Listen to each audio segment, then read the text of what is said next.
আমি তাকে বললাম, আমার একটা অনুরোধ রাখবে? সে জিজ্ঞেস করলো। কি অনুরোধ? আমি বললাম, তুমি তো আমায় ছেড়ে চলে যাচ্ছ, শেষ ইচ্ছেটুকু না হয় পূরণ করে যেও। সে আবার বলল। বলো কি চাও?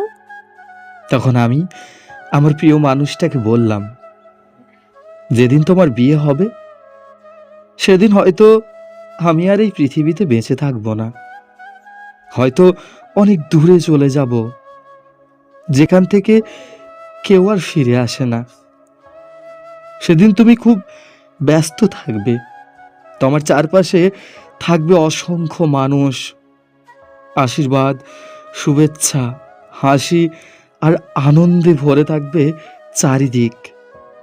ক্যামেরার ফ্ল্যাশ ঝলসে উঠবে বারবার, ছবি তোলা হবে, ভিডিও হবে, সবাই তোমার সুখের মুহূর্তগুলোকে বন্দি করে রাখবে। কিন্তু আমার একটা শেষ অনুরোধ আছে। পরের দিন সকালে বিদায়ের সেই ব্যস্ত মুহূর্তের মাঝেও যদি একটু সময় পাও, তাহলে একবার এসো আমার কাছে। একটি বার শুধু আমার নিথর দেহটার দিকে তাকিয়ে যেও, কারণ আমি বেঁচে থাকতে তোমাকে শেষবার দেখতে পারিনি। তাই মৃত্যুর পরেও আমার আত্মা তোমার জন্য অপেক্ষা করবে। প্লিজ লাস্ট একটি বার এসো, নইলে হয়তো মরেও আত্মাটা শান্তি পাবে না। প্লিজ।